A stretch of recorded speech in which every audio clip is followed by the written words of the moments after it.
Então não vou dizer que os textos não circularam, mas eu não tive acesso a eles, então não tive nenhuma oportunidade de pensar previamente como juntar esses temas. De outro lado, a minha própria trajetória já antiga faz com que esses trabalhos, né, todos excelentes, maravilhosos e instigantes, atinjam, né, me atinjam de diferentes modos em diferentes tempos, né? Antes de me dedicar à atual conversa sobre direitos humanos, sexualidade, lá muito atrás, quando era aluno do Museu Nacional, eu fiz um trabalho sobre identificação, sobre carteira de identidade, né? Então, os trabalhos apresentados, começando com o da Helena, vão bater em pontos até da minha trajetória muito distintos, né? Então, eu vou tentar ter alguma coerência, mas não esperem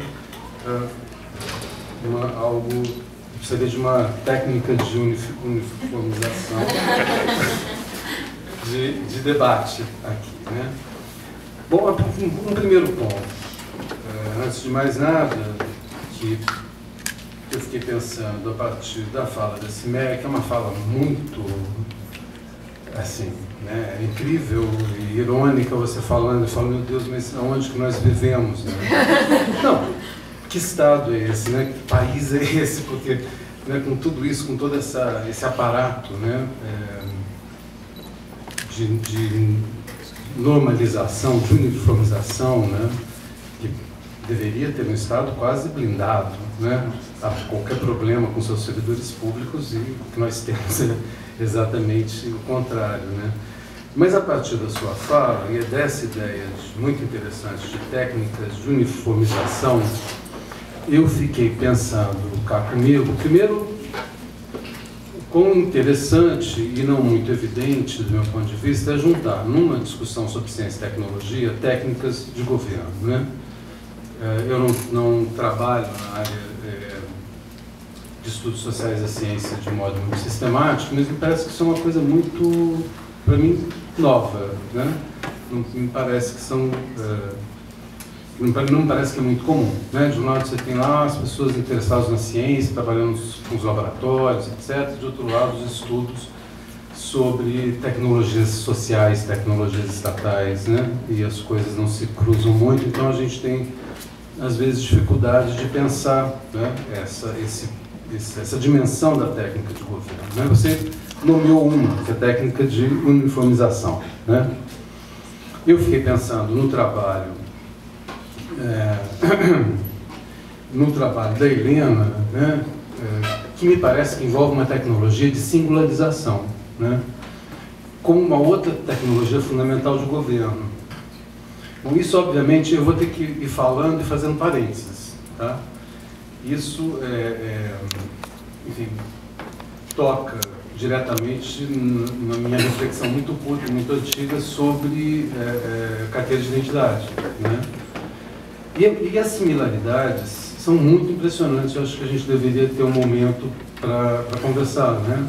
As similaridades no sentido da retórica utilizada, né? Então, os identificadores, para quem não sabe, né, a tecnologia de identificação datiloscópica é uma das grandes, digamos, contribuições, né, da América do Sul ao mundo, né? A tecnologia foi desenvolvida, a tecnologia de leitura das digitais foi desenvolvida na Argentina, foi aplicada, uma das grandes primeiras aplicações foi no Brasil. Então, se temos algo a oferecer do ponto de vista da técnica ao mundo, foi a identificação digital, né? E é muito interessante porque, no caso brasileiro, a retórica também, o que eles chamavam de livro, né?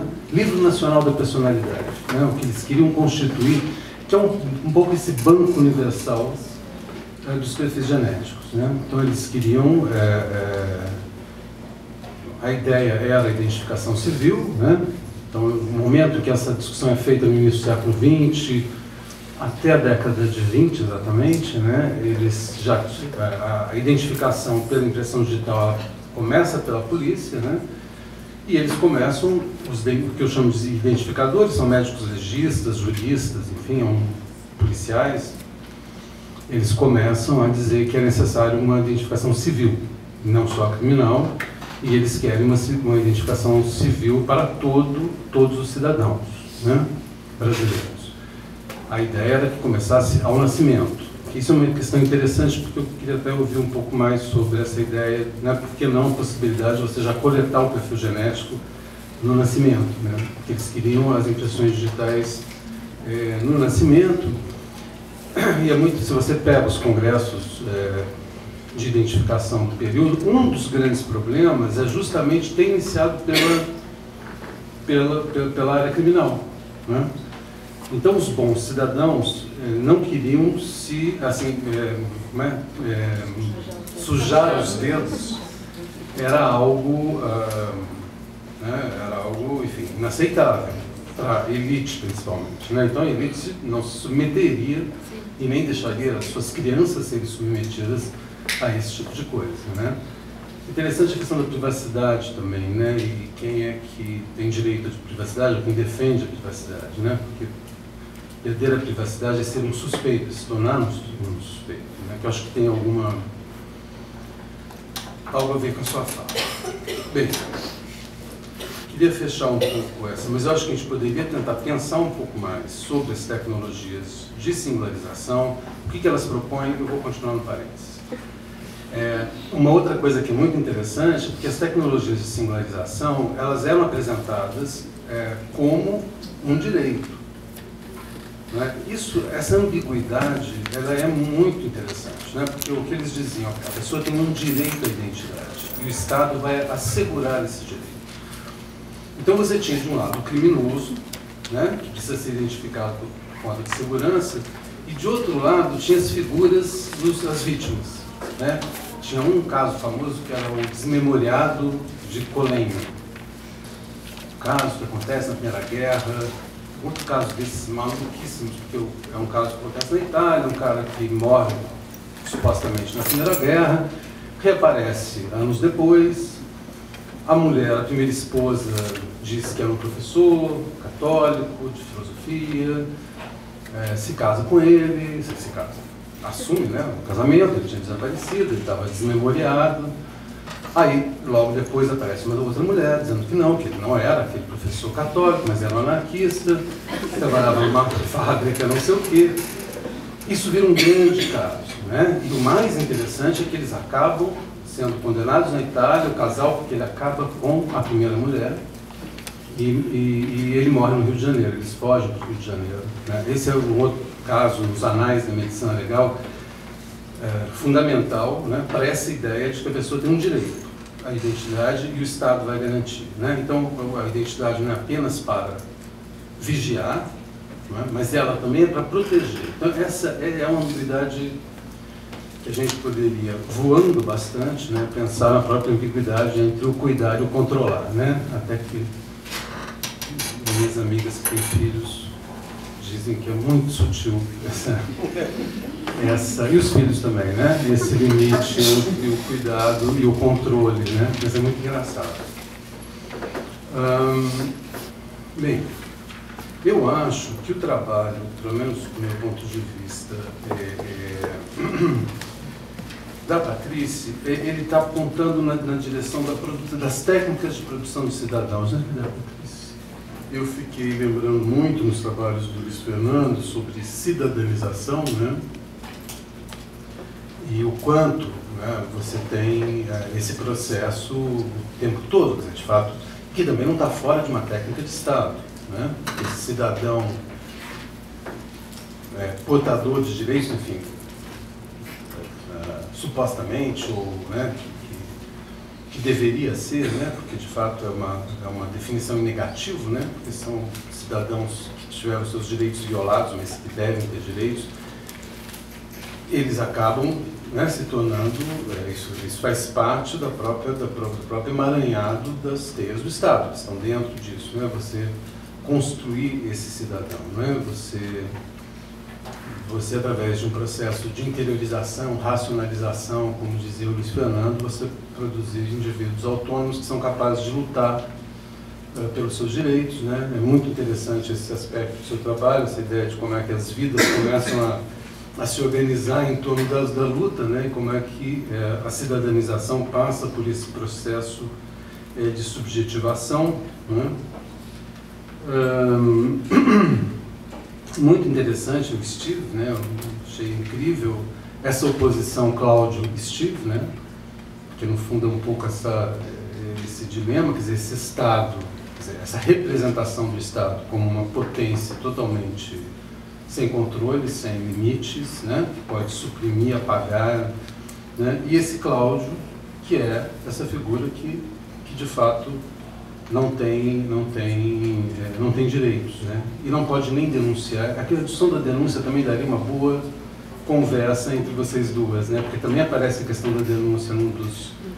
E essa ideia de que a pessoa tem denúncia anônima, né, se não pode ser anônima, as pessoas não denunciam, porque o Cláudio pode pegá-las, né? Afinal, eu acho que valeria a pena o Steve. O Cláudio não, o Steve. Acho que daria para a gente pensar um pouco por aí, né? Eu teria mais algumas coisas, deixa eu pensar. Eu acho que tem uma outra questão aí, eu não sei, eu gostaria de ouvir o pessoal que trabalha mais com ciências naturais, ciências, né, não com a administração das populações, com a governança, porque desde a formulação do MOS, né, a gente entende técnica como uma mistura, né, e o Latour vai enfatizar esse aspecto, né, uma mistura de conceitos com coisas, né, tal, a sua definição clássica lá de um ato tradicional eficaz, né, a técnica. No caso das técnicas de governo, o que se mistura? Essa é uma questão que eu gostaria de ouvir um pouco vocês. Ouvindo a Cimeia, me parece que se mistura, né, a lei e a experiência, né? Quando você diz, não, mas existe a lei, mas as experiências, elas têm que ser, enfim, elas estão além, elas estão além, aquém, enfim, fora, né? E elas têm que ser, de algum modo, regularizadas, elas têm que ser uniformizadas, né? Então, uma técnica, nesse sentido, ela supõe o conhecimento de uma determinada experiência, de um conjunto de experiências, que você mistura com um determinado ideal, né, de funcionamento, e a partir disso ela pode ser eficaz, né, enquanto uma técnica de governo. Isso eu gostaria de conversar mais com vocês, né, quando a gente fala de técnica, né, esse conceito, quando passa da natureza, né, das ciências naturais, né, vai para a tecnologia de Estado, técnicas de Estado, é da mesma técnica, né? Se técnica é uma mistura, o que se mistura nesse caso, né? Que tipo de experiência a gente está falando? Teria vários outros pontos, mas um pouco mais...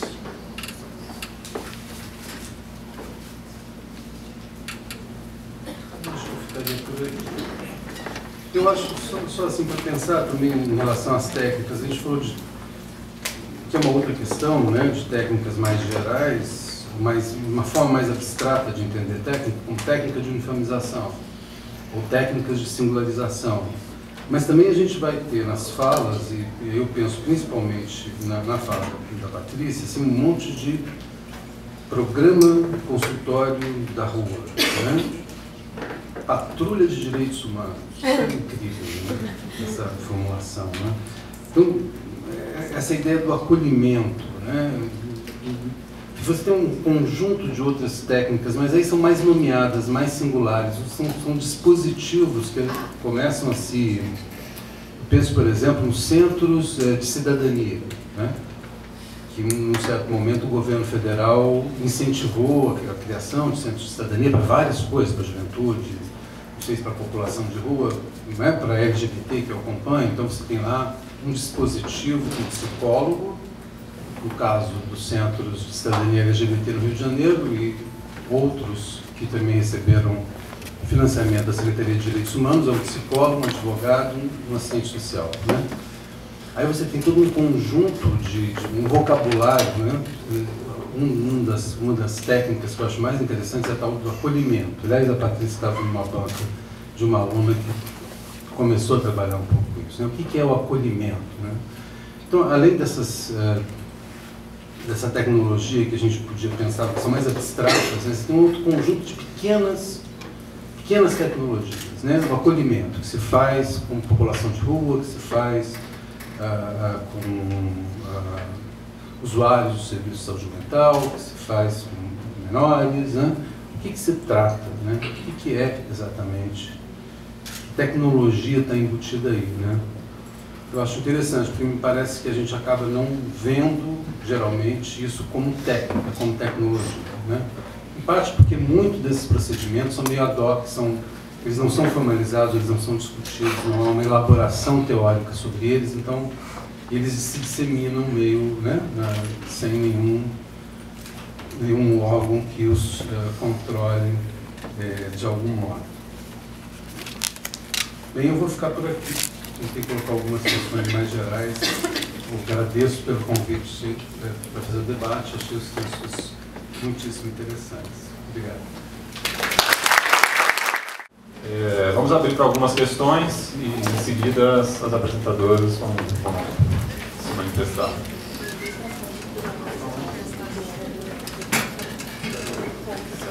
Boa tarde. Meu nome é Catarina, eu sou professora da Federal de São Carlos. Eu tenho uma pergunta para a Patrícia e outra para a Cimeia. Patrícia, eu achei bastante interessante seu paper e como ele nos leva, sua narrativa nos leva a essa pergunta do se Cláudio existe ou não, né? Mas eu fiquei um pouco assim, em dúvida em relação à sua conclusão. Porque você diz, se eu bem entendi, que os rumores eles expõem limites e negam a lógica dos fatos jurídicos. Não foi isso?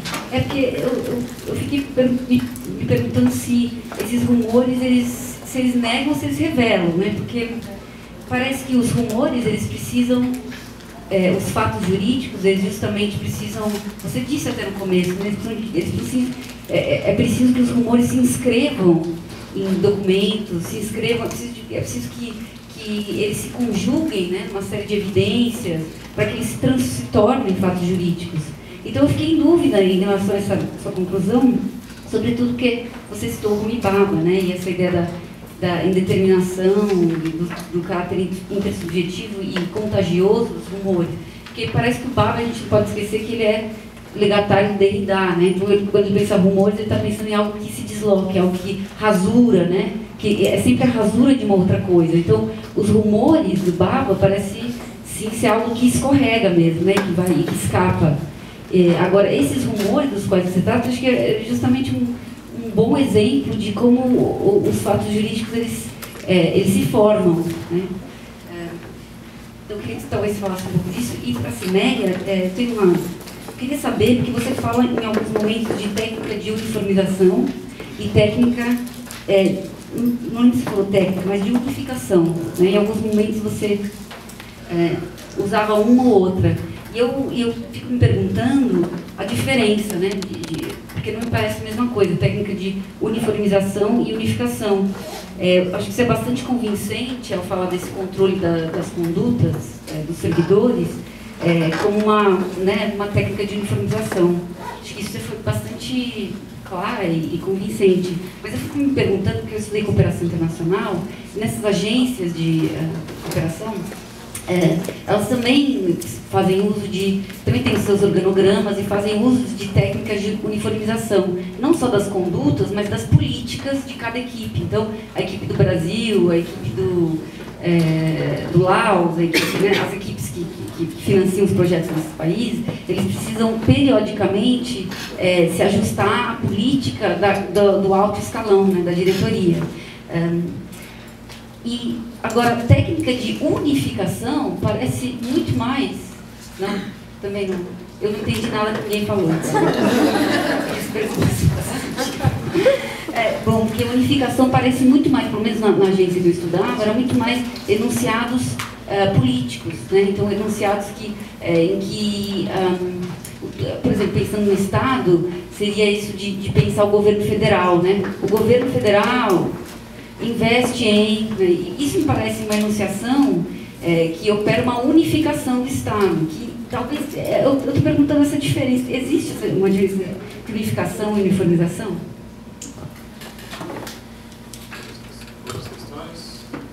Bom, muito obrigada, eu achei fascinante a mesa e também o exercício de Sérgio de juntar todas essas coisas. E eu fiquei pensando, obviamente, que através de todas essas falas, a ideia, a eminência parda da ideia de um Estado, que eles estão tendo um governo onde tem essas técnicas de uniformização, né? Que em todo detalhe que a CIMEIA estava nos fornecendo, acaba me instigando a pensar muito. Inclusive, eu entendi que não era a eu só fiquei com uniformização. Unificação, vou esquecer. Uniformização não era das condutas, que era do próprio sistema.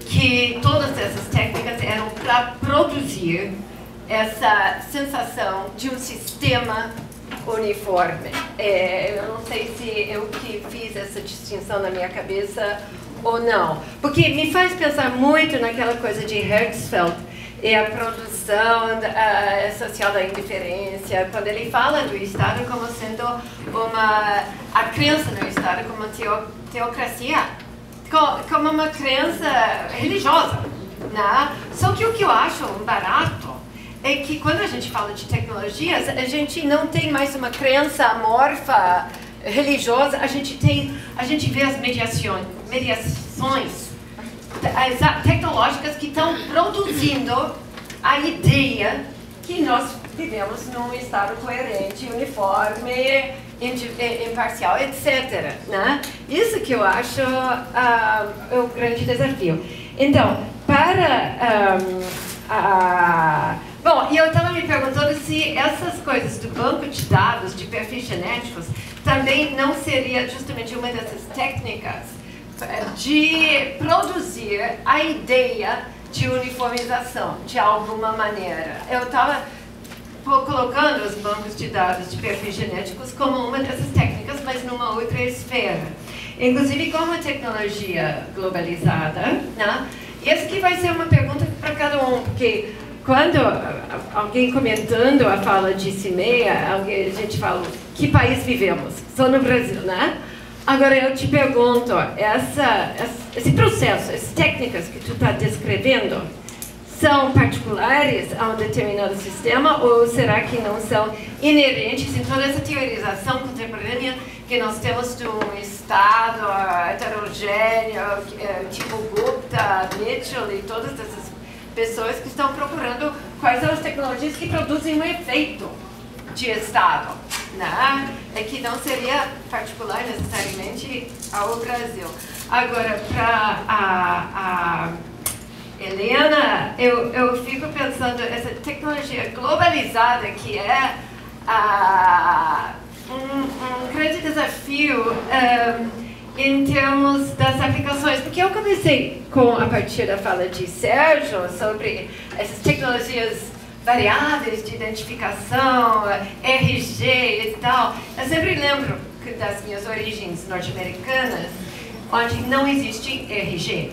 Não existe carteira nacional de identidade, porque já isso é visto como invasão de privacidade.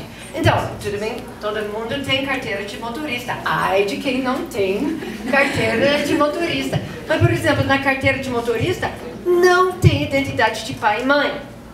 Isso seria visto, ou pelo menos, depende do estado, mas no meu estado, uma invasão da privacidade.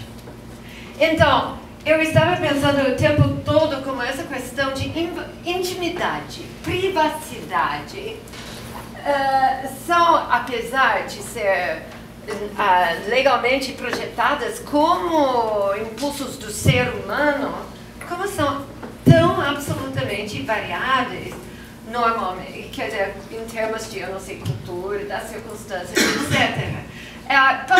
Vão encontrar com essas tecnologias globalizadas, entendeu? Que eu acho que é um grande desafio de pensar sobre isso. Agora, tu nos trouxe depoimentos de Portugal, né? E da reação das pessoas.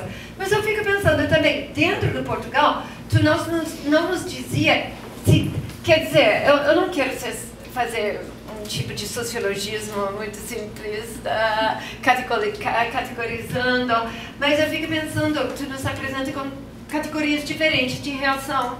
Essas reações, será que não tem nenhuma correspondência com geração, idade, minoria, classe, etc., para nos ajudar a pensar de reações variáveis a essas tecnologias que estão querendo produzir uma ideia de igualdade, de uniformização ideológica, racional, né? Mas que vão ser acatadas de formas diferentes.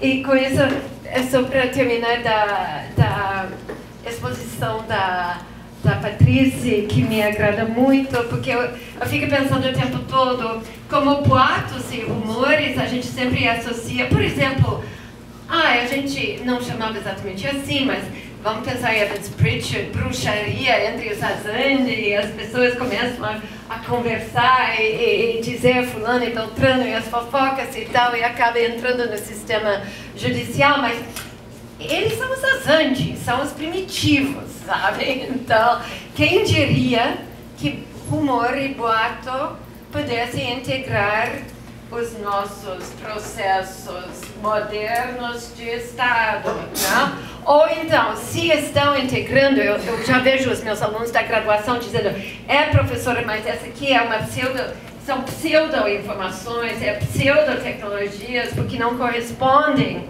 realmente ao estado racional, né? E eu gostaria de ouvir a Patrícia mais exatamente sobre esses elementos, integrando ou não integrando ao que nós percebemos como um estado moderno, racional. Esqueci, mas que vai um pouco na direção que a Cláudia colocou em relação à Helena. Eu achei muito interessante você fala de cidadão comum, né? Aí isso ressoou com a fala da Patrícia, né? Com essa ideia de conquista de cidadania. E aí eu fiquei pensando um pouco nisso, né? Se a singularização, de uma forma ambígua, se a singularização é uma dimensão da civilização, né? Você ser um cidadão, você tem uma identidade, você tem um papel. Me lembro naquelas discussões ano passado, né, como tem todo um grupo de pessoas no Brasil que vai estar tratando as pessoas sem papéis, né, dizendo que vocês têm direito de ter esse papel, né, isso é um direito, a gente tem que dar certidão de nascimento para as pessoas, né. No caso da pesquisa, mas é uma questão metodológica, né, você fala de um cidadão comum, né, o cidadão da rua, né, não em situação de rua, mas da rua. Eu queria saber um pouco mais quem são essas pessoas, né? Como é que você vê? Porque claro que os geneticistas, os policiais, tal, também são esses cidadãos comuns, né, que você interpela aí no seu trabalho. Vamos passar então para as respostas das apresentadoras, começando pela Helena, seguida da Patrícia e a Cimeia, pode ser?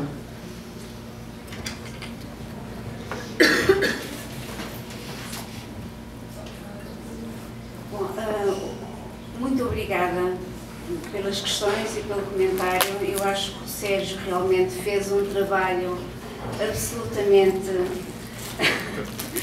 fantástico, atendendo a que de facto teve que digerir toda esta informação e conseguiu estabelecer aquilo ações de uma forma que para mim será muito útil, porque eu consigo ver no mapeamento que você estabeleceu e que resulta das nossas falas, 3 vetores. Portanto, as técnicas de produção de cidadão, as técnicas de uniformização e as técnicas de singularização no meu próprio trabalho. Porque, além do aspecto que a Cláudia focou de se poder pensar nos bancos de dados genéticos como técnicas de uniformização, no sentido em que é uma tecnologia global e que se apresenta podendo resolver as contingências locais dos diferentes sistemas judiciais, da diferente legislação, portanto, que varia de país para país, apresenta-se como algo que pode harmonizar procedimentos na identificação dos indivíduos. Mas parte de uma técnica de singularização com base no pressuposto de que o código genético é único num indivíduo. Por outro lado, é também uma técnica de produção de cidadão, vincando a diferença entre o cidadão e o não cidadão, o suspeito, o criminoso. Eu achei também delicioso um facto que eu não conhecia, e concordo com o Sérgio que é muito desafiador ver o paralelismo entre a evolução do cartão de cidadão, da carta de cidadão e o perfil genético, e como é que se moveu do campo da investigação criminal para o campo da identificação civil, mas achei delicioso que se chamasse Banco Nacional de Personalidade. Cadastro Nacional de Personalidade. Porque eu comecei já a pensar, eu sempre tive alguma apetência pela história, tenho mestrado em História, a ver realmente como é que há continuidades e descontinuidades, mas mais continuidades.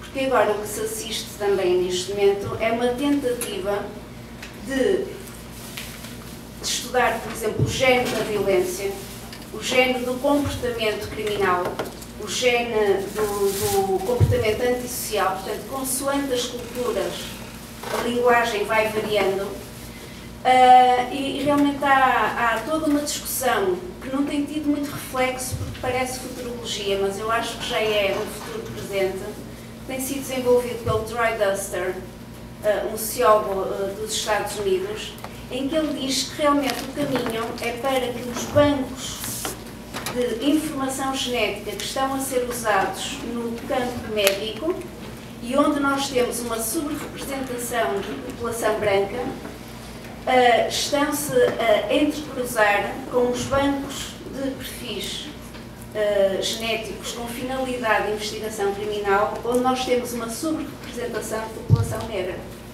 Ou seja, estes bancos de informação genética tanto servem para conferir direitos, e essa tal ambiguidade que você fala, tanto serve a ambiguidade entre conferir direitos e retirar direitos, e que nas falas do tal cidadão comum, que eu já vou explicar quem é, se vê muito bem essa dança e essas tensões. Eu confesso que não estava à espera de questões metodológicas, mas já agora estamos muito bem preparadas para responder a isso, porque este trabalho começou por ser divulgado numa revista com bastante impacto na comunidade científica da genética forense. E a nossa aposta foi precisamente fazer uma quantificação, porque nós temos variáveis sociodemográficas, e estas categorias que foram hoje aqui apresentadas foram também quantificadas, que é a forma de você comunicar com essa comunidade de geneticistas forenses. E este inquérito não é representativo da população portuguesa, é uma população altamente escolarizada. Há aqui um viés na medida em que nós disseminamos em 5 universidades e centros de investigação, através das redes pessoais e familiares da equipa de investigação. Temos aqui, não obstante essa uniformidade, temos pessoas de diferentes áreas científicas, pessoas das ciências sociais e humanas e pessoas das ciências duras, nomeadamente da genética forense, e também alguns policiais. E encontramos algumas diferenças precisamente em função dessas variáveis. Mas antes de explicar essas diferenças, eu devo dizer que são muitas as semelhanças com as respostas obtidas em outros países, nomeadamente na Nova Zelândia, onde já foram aplicados 2 inquéritos similares a este. Foi aplicado também um nos Estados Unidos, ainda não está publicado, em working paper, por uma investigadora da Universidade de Harvard, também em Espanha, e também em exercícios de consulta pública no Reino Unido. E, portanto, de uma forma muito simplista, mas mostrando tendências gerais, verifica-se quanto maior é a escolaridade, maior é a tendência para valorizar os riscos. Só que fazendo uma análise mais fina e ponderando a área disciplinar onde as pessoas se movem, e vou agora simplificar novamente, contrapondo ciências sociais e humanas e direito, e do outro lado as ciências da vida, há uma visão muito mais otimista da ciência da vida do que dos cientistas sociais e do direito. O mesmo exercício foi replicado por duas estudantes minhas em contexto universitário, onde fizeram um grupo de discussão com estudantes do direito e das ciências sociais e humanidades e um outro diferente, no outro dia, das ciências naturais e exatas. E aconteceu precisamente a mesma coisa, ou seja, o modo como você dá sentido às tecnologias genéticas reflete o seu próprio posicionamento social e a área disciplinar de formação e a sua profissão é um marco importante da sua identidade e do modo como você projeta o mundo. Os estudos feitos noutros países apontam precisamente nesse sentido. Quanto maior é a escolaridade, maior a tendência para acentuar os riscos. Não houve esta análise contraposição entre a formação científica, que é algo que eu e a Susana queremos explorar. Verifica-se também que quanto mais velho se é, mais pessimista ou mais se destacam os riscos. Isso também foi muito claro nos estudos feitos, nomeadamente em Inglaterra. Nós não cruzamos com posicionamento político, mas na Nova Zelândia verificou-se que quanto mais à esquerda se é, mais se acentuam os riscos. Que surpresa! E também, outro aspecto, finalmente, e para finalizar, outro aspecto também das variáveis, pessoas que pertencem a minorias étnicas tendem a valorizar os riscos, a acentuar mais os riscos.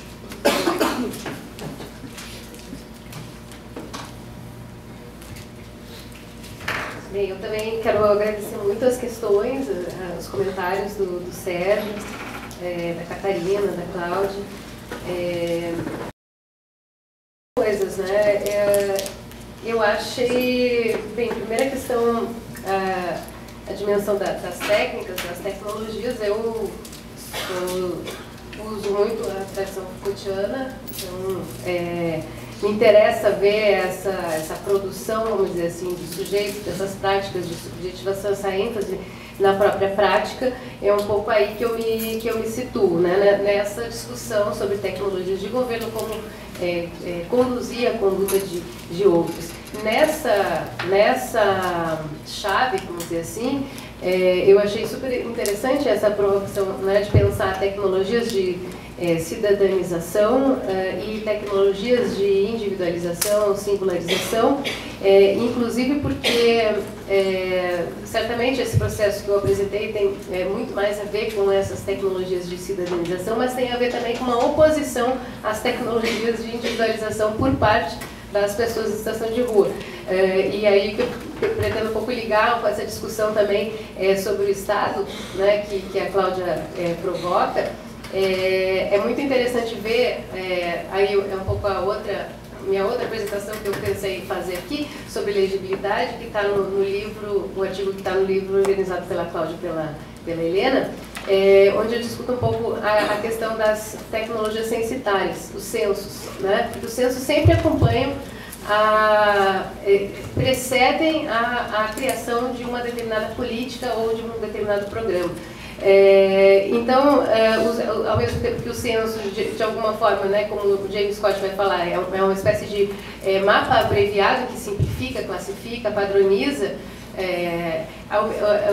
um pouco que a gente vê nessa experiência, né, de pesquisa e de intervenção também, é que é claro que os censos fazem isso, mas eles fazem também mais coisas que isso, que eles inscrevem a própria população também como sujeito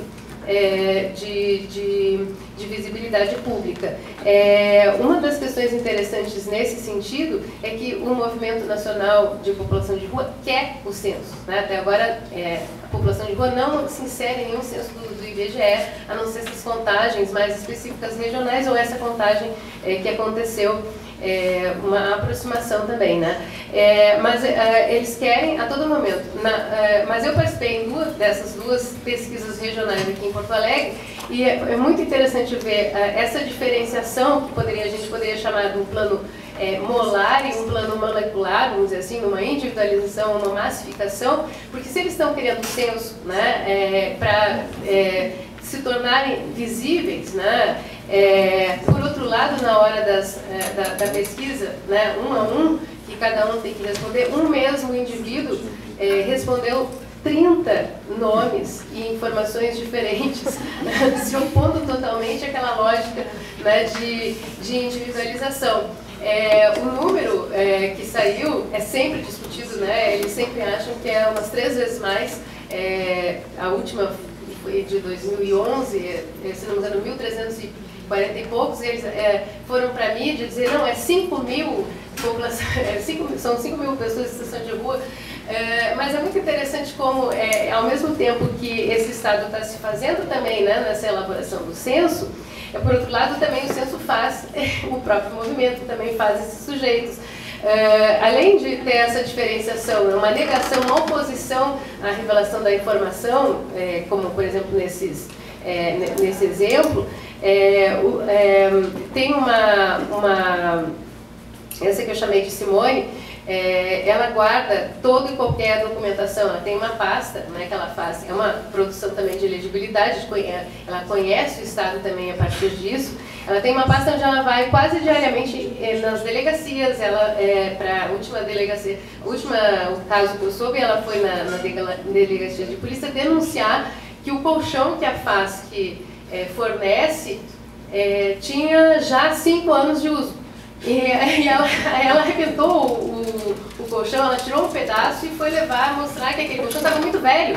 Isso era uma ofensa aos direitos. Então ela vai cotidianamente nos órgãos, né, de proteção de direitos para fazer denúncias. Ela produz abaixo-assinados, ela tem uma pasta desse tamanho assim, e ela, com toda essa mobilização, ela conseguiu bater na porta de vários órgãos públicos, defensoria e promotoria, do Ministério Público principalmente, e mostrando então os dados do censo, que ela própria, né, havia sempre dito, não, esse número está errado, etc, etc, etc.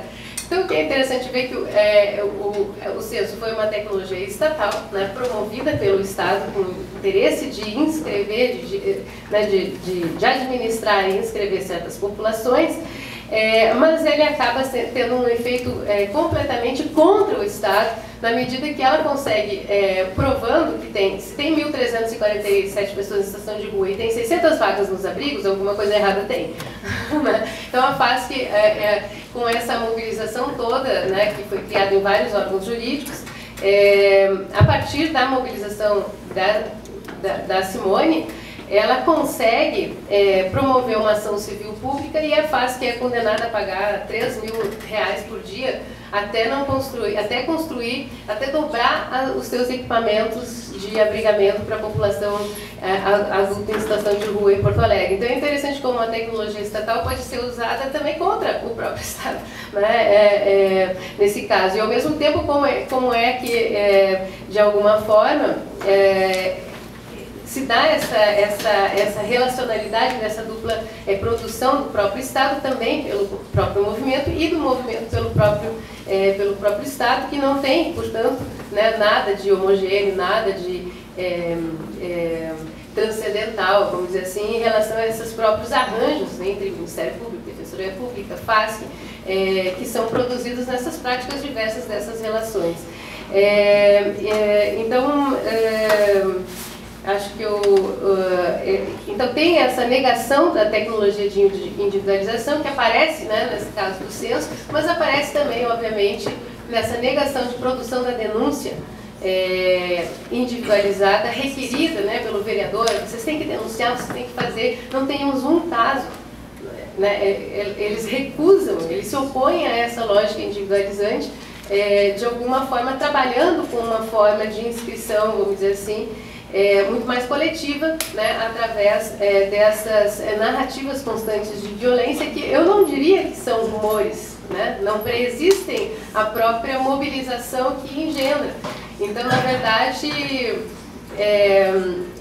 existe uma denúncia, né, existe uma denúncia e que nesse processo de translação, né, nesse processo de investigação, se encontra o limite estabilizador do fato jurídico que necessita da materialidade. E eles ficam tentando achar essa materialidade do corpo, etc., né, nas filmagens e etc.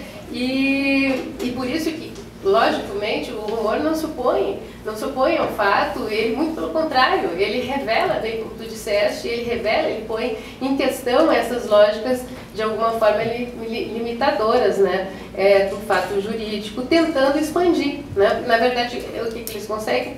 Produzir toda uma rede nesses GTs, nesses seminários de mobilização, que não vai produzir o direito dentro das audiências, né, dentro do processo jurídico, mas ele produz uma espécie de direito coletivo, que é o que eles chamam de direito a ter direitos. Então, acho bem interessante, só para, né, pensar também essas lógicas de produção do Estado e de recusa também do Estado, a partir dessa relação de tecnologias de cidadanização e tecnologias de individualização. Quando você diz, né, o rumor produz o Cláudio, né? O rumor, de fato, aquele personagem... A denúncia produz. Sim, mas é uma denúncia coletiva, né? Você diz assim, ele não nasceu em Santa Cruz, ele não tinha papel, né? Então esse Cláudio, no momento que ele não é um corpo, nem tem papel, ele é condenado a existir nessa natureza, né? Então eu não sei se é uma recusa ao Estado ou é uma forma de manutenção de uma luta. A luta não é exatamente para conseguir algumas coisas, mas também para se perpetuar enquanto luta, sabe? Não sei, uma questão.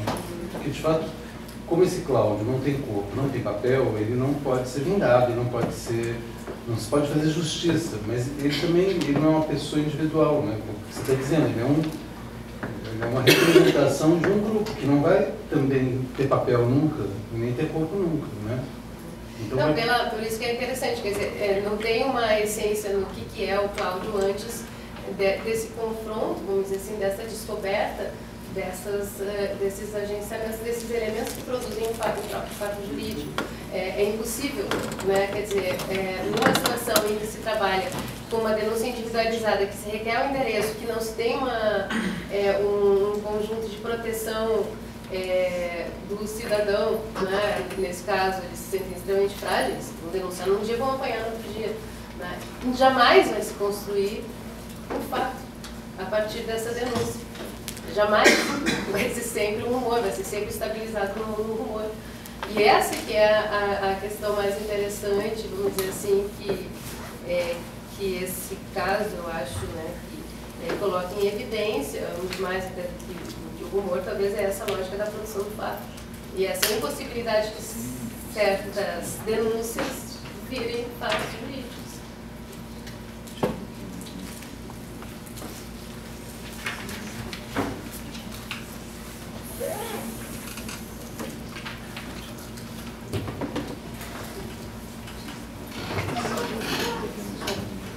Também preciso agradecer imensamente os comentários do Sérgio, assim, que está na posição mais ingrata possível de ouvir a gente ter que... Eu jamais aceitaria simplesmente isso, que eu não saberia fazer. Mas, enfim, pensando aqui algumas coisas, eu achei... tentando dizer algumas coisinhas, né? Começando por mais simples, talvez, que a ideia de que a denúncia nos aproxima aqui, né? E aí é só um comentário, assim. Quando eu comecei a tentar lidar com essa ideia, eu fiz uma super busca de processos de demissão de servidores públicos, mas não não tive acesso ainda aos processos administrativos, mas aqueles que em recurso viraram processos judiciais, né? Quer dizer, a pessoa vai. E aí, a grande maioria desses processos é exatamente dos agentes públicos que estão na rua. Na estrada, policial rodoviária federal, ou na rua, nos estados, policial militar. Mas essas denúncias, elas são normalmente denúncias identificadas, em que tem esse movimento da pessoa fazer questão de denunciar e de se identificar como denunciante. É só para comentar, ao passo que outros processos que aparecem como produzidos a partir de denúncia anônima, são aqueles que falam de ações que são inacessíveis a quem não é também servidor. Do tipo, tal servidora retirou da consignação das folhas de pagamento tal coisa. Ninguém pode saber isso, senão alguém que está ali, né? Então é só uma coisa que pode render, talvez, futuramente. Mas aí, pensando um pouco na noção de técnica, o que afinal do que a gente está falando, tentando chegar em alguma coisa, o que eu estou pensando aqui, muito simplesmente, é técnica como uma prática que busca articular outras práticas e que, ao fazer, ela faz, né, de alguma maneira. Então, no caso de lei, quer dizer, dessas práticas de formulação de normas legais e práticas de efetivação dessas normas, uma coisa que parece interessante, que aí eu estou chamando isso como técnica, como uma prática que faz um tipo específico de associação ou articulação dessas práticas, é que em grande número de casos, quer dizer, reconhecendo que não é possível aplicar a lei à experiência, o que se faz é inventar uma lei que seja adequada à experiência, né? Aí se produz um alinhamento que entre as duas, mas não pelo caminho que se julgaria ser o que normalmente acontece, né? Tem a lei e aí você aplica em alguma coisa. E aí estou evitando um pouco intuitivamente falar de tecnologia, porque me parece que esse uso de técnica, ele enfatiza essa não separação, ao passo que parece que a tecnologia, é possível falar de tecnologia sem falar de imediato da sua efetivação. Eu estou um pouco, assim, tentando pensar, e é um pouco, daí, Catarina, assim, eu tentei falar, ou eu acho, sei lá, de técnica de uniformização, como esses procedimentos de inventar um jeito de uniformizar, e imaginando que a unidade, como de alguma forma aquilo que esse acionamento pode figurar, talvez. Mas não tenho muita segurança, assim, se não estou eu mesma deslizando. Assim, quer dizer, a ideia de pensar, ou de que eu acho que é possível talvez começar a pensar a unidade do Estado como técnica, mas como técnica, quer dizer, como alguma coisa que sintetiza esse movimento da articulação das práticas pelas técnicas de uniformização, se isso fizer algum sentido. Então, não alinhando ou não separando técnica de uniformização, técnica de unificação, mas pensando a unidade como a síntese possível dessas, daquilo que eu chamei aqui de uniformização, né? E aí, Cláudia, acho que seguramente não é uma coisa daqui, né? Mas fico imaginando que essa uniformidade ou essa construção, essa pragmática da unidade do Estado, ela deve se fazer de forma diferente em diferentes lugares, né? Assim, o que se quer uniformizar, o que é preciso uniformizar, assim, não... E de que maneira isso é feito? O exemplo que eu não dei aqui era exatamente uma coisa assim. Quer dizer, o servidor é demitido por improbidade de um cargo, mas ele tem outro cargo que ele ocupa legitimamente, tá legal, ele pode acumular. Bom, se ele é demitido aqui por improbidade, pela lei, nada aconteceria aqui. Mas aí parecia uma coisa inaceitável para a comissão, né, para as pessoas. Mas como é que o cidadão pode ser desonesto aqui e honesto aqui?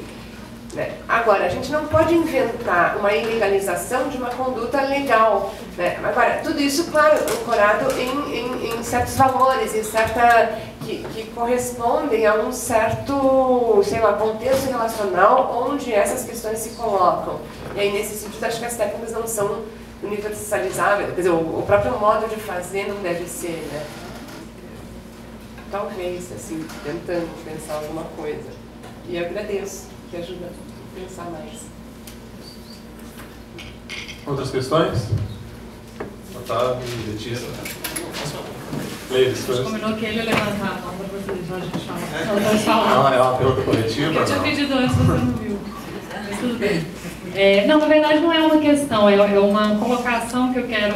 Bom, se quiserem reagir, melhor ainda, mas com relação ao puxando o fio que o Sérgio levantou, né, que eu acho importante para contar algumas coisas, né, na própria ideia da mesa, né, que é essa interface, não, esse diálogo entre, né, uma área da antropologia do Estado, da antropologia das organizações, antropologia do direito e antropologia da ciência e tecnologia, que é um desafio que eu, de certo modo, enfrentei na tese, né, enfim, no meu doutorado.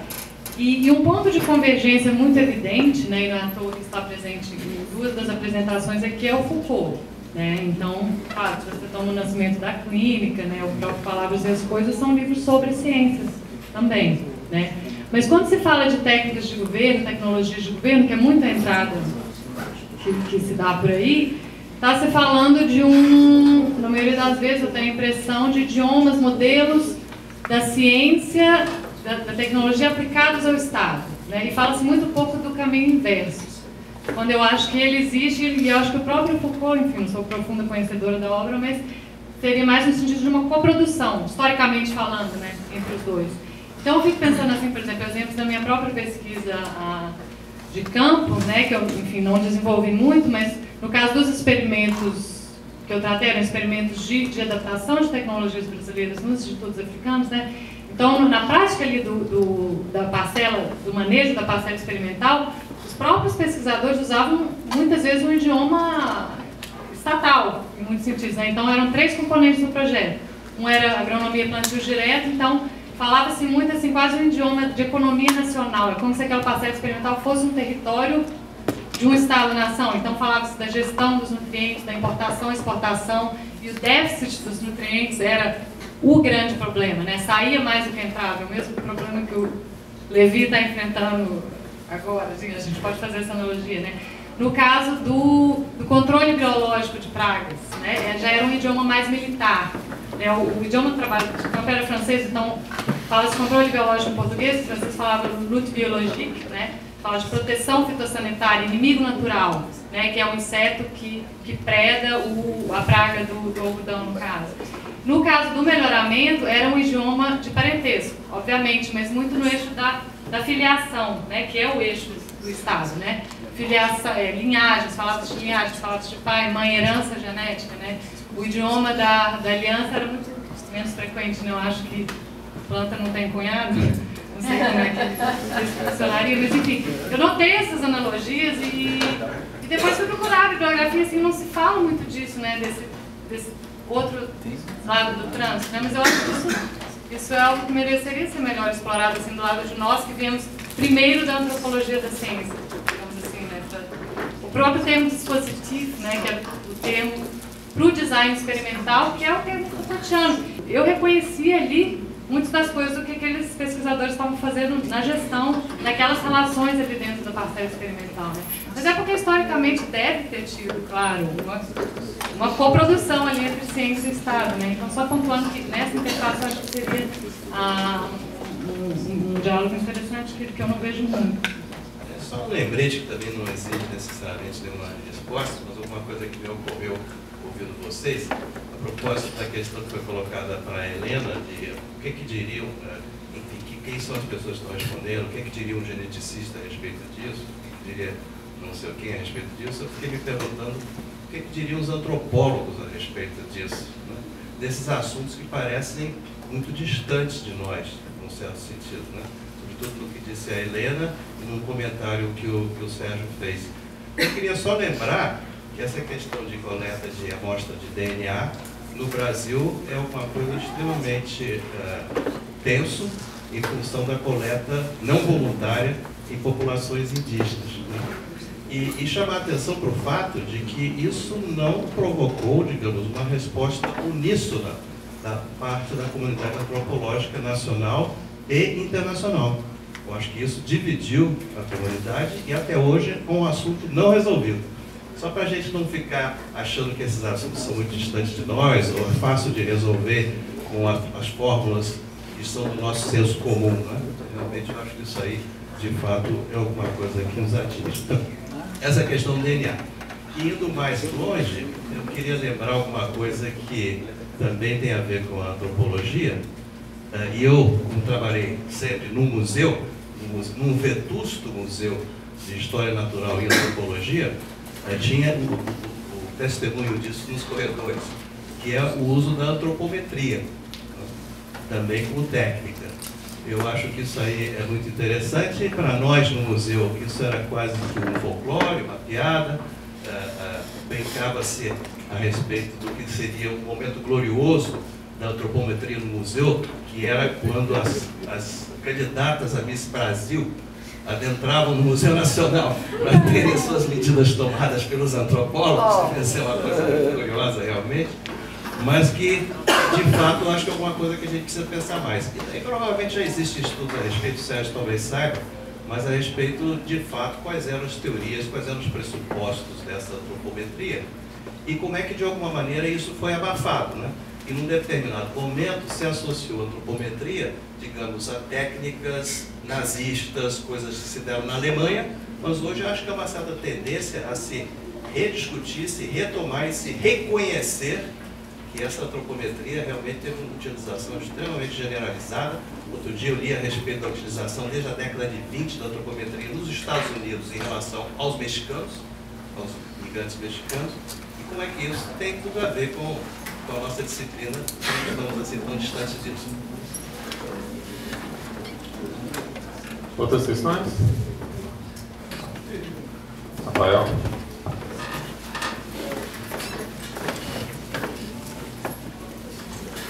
Mais um comentário da pergunta, né?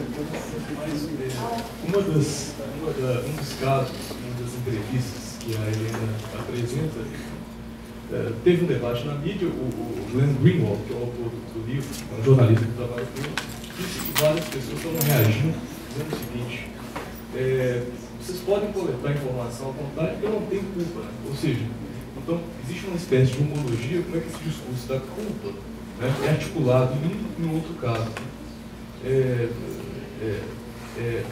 Tudo se passaria como se essa ausência de culpa, a ausência virtual de culpa, autorizasse esse tipo de procedimento. Eles são diferentes, atuam em linhas diferentes, mas são homologias mesmo. Ainda questões? Outras? Então vamos retornar para as apresentadoras.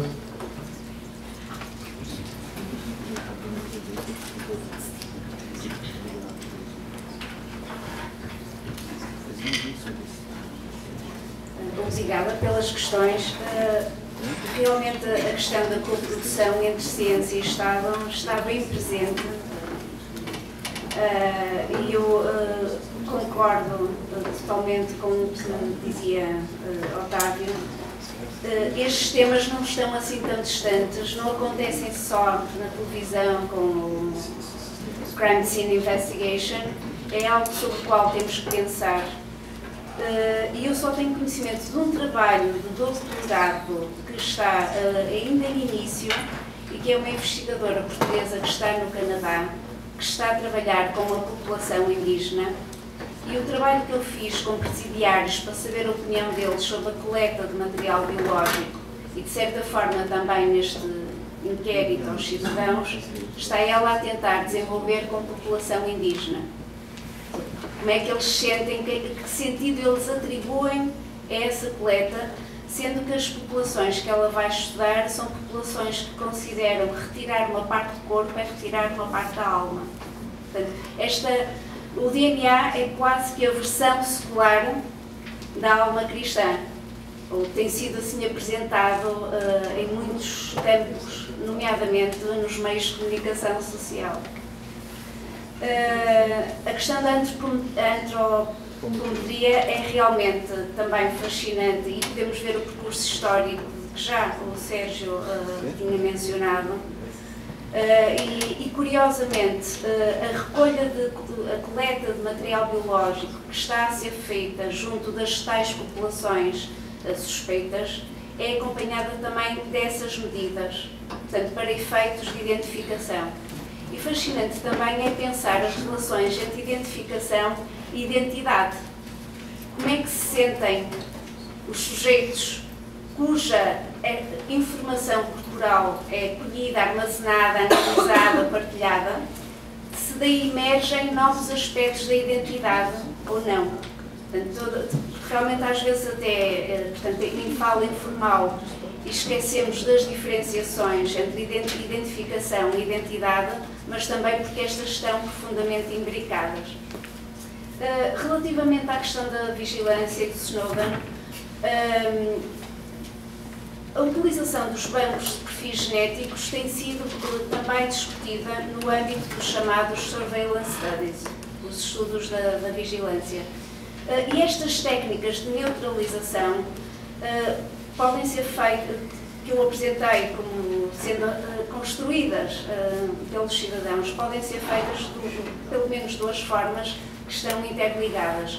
Por um lado, é aquele discurso do eu não tenho nada a recear, eu não irei cometer um crime, podem tirar qualquer informação.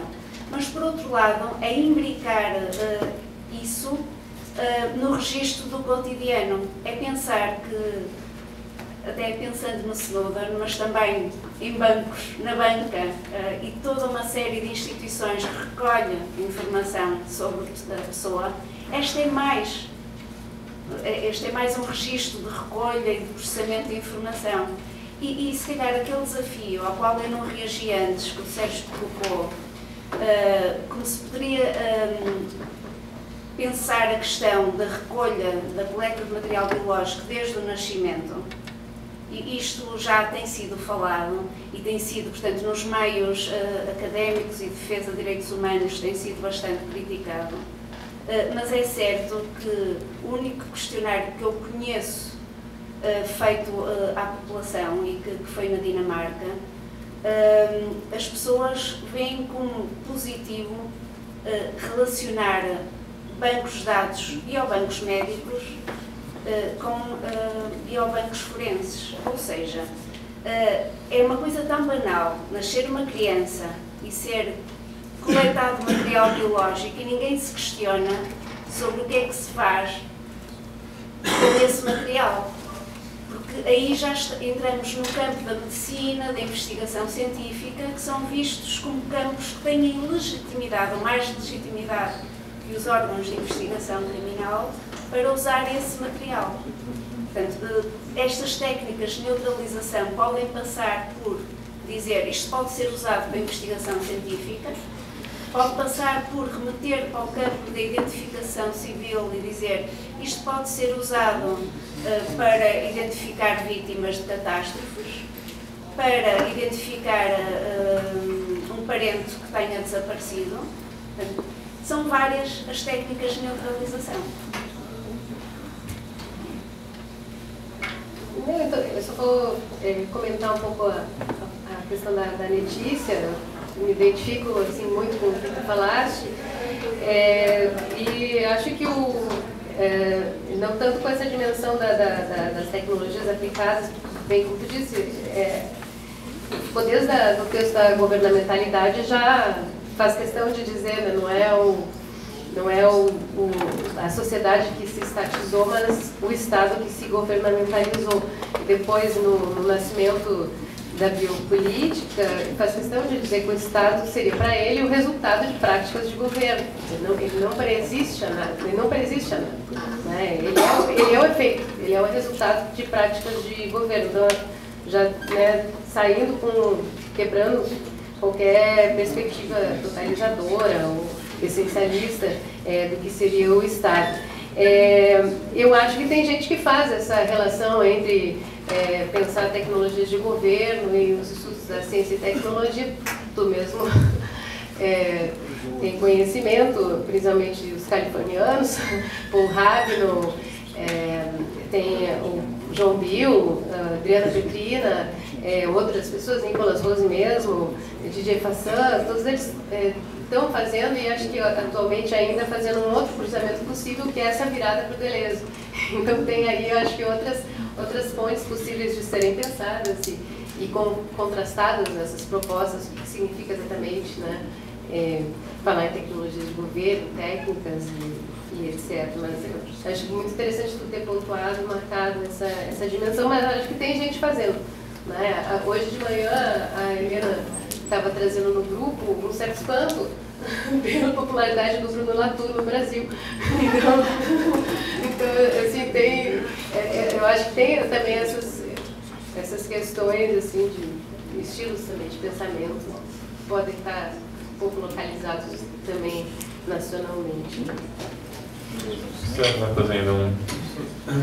Bom, bem, queria agradecer, e para fechar, eu queria só fazer um comentário que o Otávio falou, na linha do passado da nossa disciplina nos condena.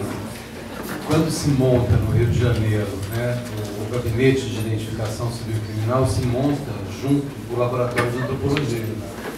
Né? Então a ideia era que as pessoas passavam pelo gabinete, eles eram identificados e singularizados e iam para cima da tal da mesa de viola, que era a mesa de medição. Né? E ali eles eram medidos. E a ideia era que o gabinete de identificação singularizava e o laboratório de antropologia classificava num tipo. Então, era muito interessante. E o objetivo era tentar estabelecer qual era o tipo nacional. Né? Por isso que o Roquete Pinto brigava um pouco com os concursos de Miss, porque ele dizia, eu espero não ser atacado lá fora, mas ele dizia que as Misses não podiam ter o tipo loiro do sul do país, né? Que as Misses não podiam ter esse padrão de beleza, elas tinham que ter o padrão de beleza nacional.